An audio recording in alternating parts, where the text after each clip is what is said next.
Assalamu alaikum wa rahmatullahi wa barakatuh. Aujourd'hui, je veux t'adresser une question directe. Une question que peut-être tu ne t'es jamais posée dans ces termes-là, mais dont la réponse va changer la façon dont tu te comprends toi-même. Pourquoi certains musulmans sincères, qui prient, qui aiment Allah, qui connaissent la vérité, continuent-ils malgré tout à lutter contre des comportements qu'ils détestent eux-mêmes? Des contenus illicites, la colère incontrôlable, la dépendance affective, les réseaux sociaux compulsifs, la nourriture émotionnelle, l'isolement, le vide, les relations toxiques répétées, les pensées noires et l'anxiété permanente. La réponse habituelle qu'on entend est « il faut plus de volonté, fais plus d'efforts, lis plus de Coran, arrête simplement ». Et la personne essaie, elle essaie sincèrement, et elle échoue. Et dans cet échec, quelque chose de terrible se produit. La honte s'installe, le sentiment de ne pas y arriver comme les autres. Et cette culpabilité la coupe davantage de son rab. Un cercle vicieux qui devient le piège. Aujourd'hui, je veux te proposer une lecture différente. Une lecture qui ne minimise pas la responsabilité morale, mais qui l'élargit. Une lecture que le Coran lui-même nous offre dans un verset que nous récitons parfois sans en mesurer toute la profondeur.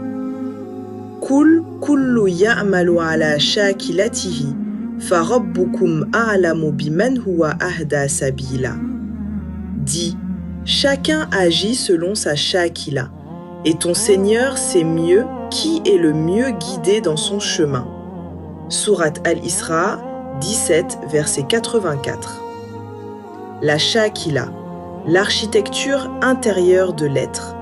Ce monde invisible à l'intérieur de chaque personne, fait de tempérament, d'histoire, de culture, de blessures, de croyances, de schémas, d'attachement et de sa relation à Allah, qui génère tous ces actes, tous, sans exception. Les actes ne naissent pas dans le vide, les comportements émergent du khuluq, et le khuluq émerge de la shakila. Si tu veux transformer tes actes durablement, tu dois aller à la racine. Maslow est la vision égocentrée de la réalité. Mais pourquoi est-ce urgent aujourd'hui? Pourquoi maintenant, plus que jamais? Pour répondre à cette question, il faut regarder en face le cadre de pensée dominant que notre époque nous a transmis, souvent sans que nous le sachions. En 1943, le psychologue américain Abraham Maslow publie sa théorie des besoins. Il la représente sous forme de pyramide. À la base, les besoins physiologiques, manger, dormir, survivre. Puis la sécurité. Puis l'appartenance et l'amour. Puis l'estime de soi. Et tout en haut, ce qu'il appelle la réalisation de soi. Devenir la meilleure version de soi-même en réalisant son plein potentiel. Ce modèle a révolutionné la psychologie, la pédagogie, le management. Il est enseigné partout dans le monde. Des générations entières ont été formées à lire l'être humain à travers cette grille. Et son influence sur nos communautés musulmanes est profonde aussi, souvent invisible, toujours réelle. Mais il y a une faille fondamentale dans cette pyramide, une faille que Maslow lui-même, à la fin de sa vie, avait commencé à percevoir sans jamais la nommer complètement. Cette faille, c'est l'absence totale de verticalité. La pyramide de Maslow est égocentrée dans son essence même. Elle part du bas vers le haut, mais ce haut n'est jamais un au-delà du moi, du nefs. Il reste entièrement à l'intérieur du nefs. Dans la réalisation de soi, c'est toujours moi et mon nefs qui me réalisent, moi qui m'épanouis, moi qui atteins mon potentiel. Il n'y a pas de rab dans cette pyramide, pas de mifek, pas de dimension verticale. Ce lien vers ce qui nous dépasse infiniment et qui seul peut donner à l'existence un véritable sens. Un ancrage qui ne s'effondre pas. Et voilà la question qui change tout. Qu'est-ce qui se passe lorsqu'une communauté de croyants adopte inconsciemment cette pyramide comme grille de lecture de sa vie en faisant simplement comme tout le monde? Regardons ce que chaque étage produit. Un vécu sans verticalité, sans cadre tawhidien. Au sommet, la réalisation de soi sans remise confiante en Allah. Le moi devient son propre tarout, fausse divinité. Be the best version of yourself. C'est le kibre institutionnalisé, l'orgueil d'Iblis packagé en développement personnel. Le nefs occupe la place du rab, croyant que tout lui est dû. Estime de soi. Le regard des hommes remplace la muraqaba, la taqwa. On optimise son image, sa marque, sa réputation, non pour plaire à Allah, mais pour exister aux yeux des autres. Le riya devient le moteur de la vie. Appartenance. Le besoin d'appartenance se déconnecte de la Ummah et de la Rizza pour se rediriger vers les tribus de la Dunya, les origines ethniques, le clan, les réseaux, les abonnés. On cherche l'amour horizontal là où on a perdu l'amour vertical. Sécurité. La sécurité devient une obsession matérielle. On accumule argent, statut, propriété, parce que le ma'nir, le seul protecteur réel, a été oublié. Le tawakkul disparaît. L'anxiété s'installe alors.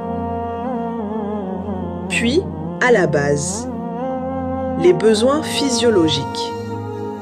Le corps devient une fin en soi. On vit pour le confort, le plaisir, la santé, non comme des moyens au service d'une réalisation de la Ubudiyya, mais comme des objectifs ultimes. L'hédonisme s'installe sans que personne ne le remarque. Voilà le wahn en action. C'est là qu'elle a pris racine. Non pas comme un vice individuel grossier et visible, mais comme philosophie de vie respectable, acceptable, voire même admirée. Le développement personnel égocentré. La quête de plaisir maximisé. La réussite matérielle comme mesure de la valeur humaine. Et au paroxysme de cette logique, lorsque la satisfaction personnelle devient l'unique boussole en dehors de tout cadre tawhidien, la shakila se vicie, étage par étage, habitude après habitude, péché après péché, jusqu'à ce que le ran recouvre le miroir du cœur. Le wahn, le diagnostic du prophète que la paix et le salut d'Allah soient sur lui. Ce déplacement du centre de gravité du Rab vers le nefs, le prophète Muhammad, que la paix et le salut d'Allah soient sur lui, l'avait nommé non comme une fatalité, mais pour que ceux qui veulent s'éveiller, s'éveillent. Yushikul umamu an tuda'a alaykum kama tuda'a al-akalatu ila qas'atiha. Les nations seront bientôt convoitées contre vous, comme on se dispute un plat de nourriture. Les compagnons demandèrent : est-ce parce que nous serons peu nombreux ? Il répondit : non, vous serez nombreux, mais vous serez comme l'écume de la mer, et dans vos cœurs s'installera le wahn. On demanda : qu'est-ce que le wahn, ô messager d'Allah ? Il dit : Hubbud dunya wa karahiyatul maut. L'amour de la dunya et la haine pour la mort, la destruction de façon générale. Hadith Sunan Abi Daoud. L'amour de la dunya et la détestation de la mort. Ces deux réalités sont les deux faces d'un même glissement. Quand le cœur n'a plus pour horizon que la dunya, la destruction de l'ego devient une menace, non une porte, une fin, non un retour. Et cette haine pour la mort chez une communauté de la foi Ce refus de l'intégrer est précisément ce qui prive l'être humain du seul régulateur capable de freiner l'ego, le rappel d'Al-Akhira. Sans la conscience de la réalité de la mort, tous les excès deviennent possibles. Toutes les rationalités égocentrées deviennent légitimes. Et la pyramide de Maslow, sans verticalité, sans Akhira, est exactement le système de pensée qui produit cette amnésie. C'est alors que les trois grands fléaux émergent, non comme des anomalies, non comme des accidents individuels, mais comme les fruits naturels, prévisibles, presque inévitables d'une shakila sans ancrage. Les trois fléaux, fruits du wahn. 1. Les traumatismes non intégrés. Quand la verticalité disparaît, les blessures de la vie, abandon, humiliation, violence, trahison, ne sont plus reçues dans une shakila ancrée en Allah. Elles s'enquistent. Elles deviennent des lentilles déformantes à travers lesquelles la personne voit tout, le monde, les autres, elle-même, ainsi que sa relation avec Allah. 2. Les addictions comme fausse adresse. Quand le qalb ne trouve plus sa nourriture dans le vikr et la prière, il cherche des substituts.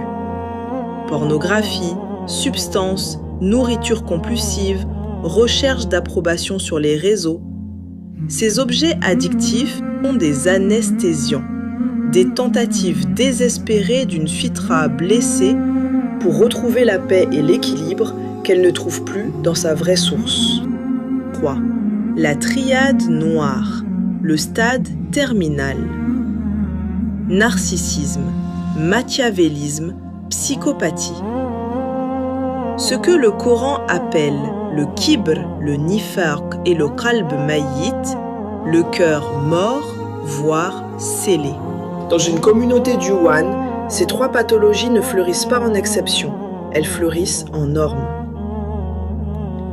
Le narcissisme de la communauté du Wan ne vient pas de nulle part. Il est le produit d'un environnement qui lui a fait croire que sa valeur dépend de ce qu'il accomplit, de ce qu'il possède, de l'image qu'il projette. Il a intériorisé cette équation et il l'a poussée à son terme logique. Son kibr d'une réalisation de soi sans verticalité est l'héritage d'une génération du Wan, siècle après siècle. Le manipulateur n'est pas un monstre tombé du ciel. Il est quelqu'un qui a appris très tôt que les relations sont des transactions, que les autres sont des ressources dont il doit simplement tirer profit. Il a appris cela dans un environnement où le nifaq, l'hypocrisie sociale, était la norme de survie.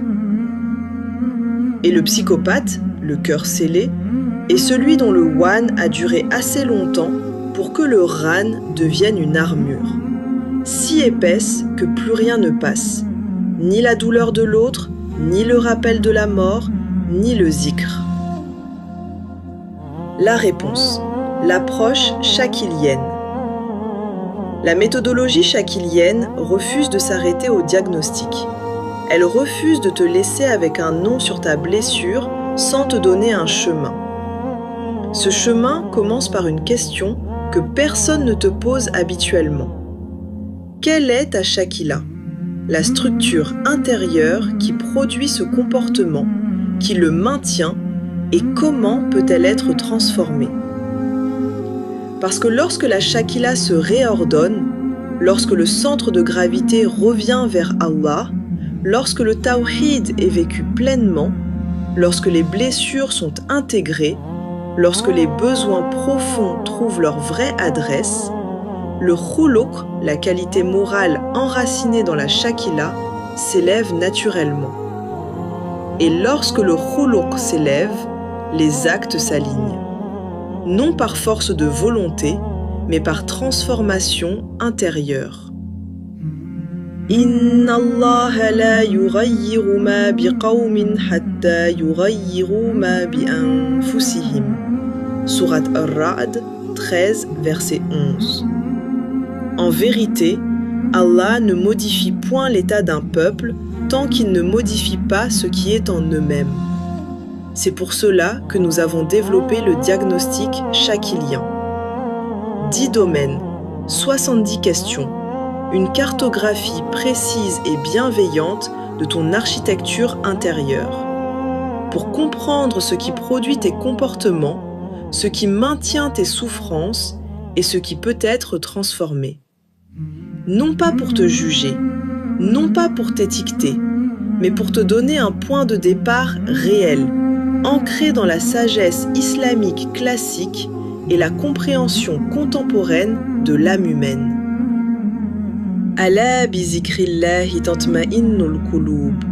C'est par le rappel d'Allah que les cœurs s'apaisent. Sourate Ar-Ra'd 13, verset 28.